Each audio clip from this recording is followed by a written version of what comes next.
Beruchim Tiyu Rabotai, excellente journée aujourd'hui, nous sommes le 23 dans le mois de Shvat.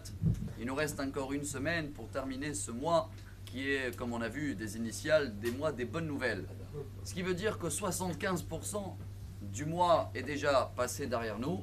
Et comme vous le savez très bien, 75% de tous les médicaments dans les pharmacies vendus dans le monde entier, ce n'est pas des médicaments pour soigner les maladies, c'est ce qui s'appelle en hébreu Meshakre Kevim. C'est tout ce qui est à base de paracétamol, ibuprofène, tout ce qui est pour oublier ou soulager la douleur. Mais ça ne veut pas dire soigner.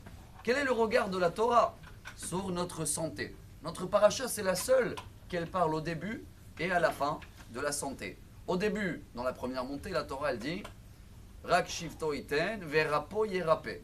Donc il y a double mot qui veut dire et il va être guéri par cela qui doit guérir. Et Rachid dit, de là on apprend que quelqu'un qui a un souci de santé, bien sûr, il va voir le docteur et Hachem, par le docteur, il va le soigner pour son souci de santé. Mais à la fin de la paracha, à la fin de la 6e montée, il y a quelque chose qui est beaucoup plus beau.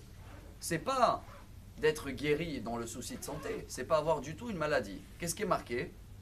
Va'avadtem et Hashem Elokechem, uverach et lachmecha ve'et memecha, va'asiroti machala mikirbecha.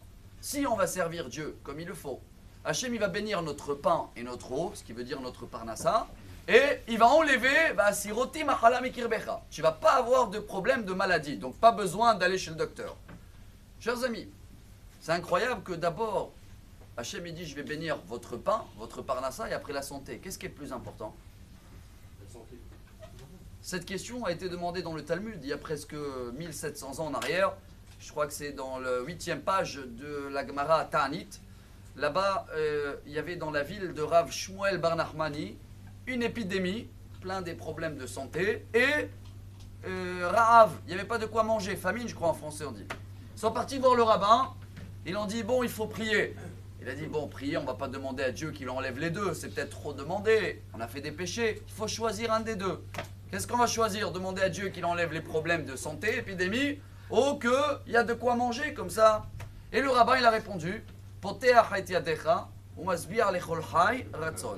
quand tout va bien, il y a la parnassa comme il faut, il n'y a pas des soucis d'argent, un il ne vole pas l'autre, chacun il sait que tout vient de Dieu, il y a une bracha dans le pain, automatiquement ça enlève les soucis de santé. Et il a tranché comme ça, hein. Il a prié pour Dieu, pas qu'il enlève l'épidémie, qu'il donne la parnassa et de quoi manger à tout le monde, et automatiquement Akadosh Baruch Hu aussi il a enlevé les soucis de santé. Qu'est-ce qu'on apprend de là aujourd'hui, chers amis?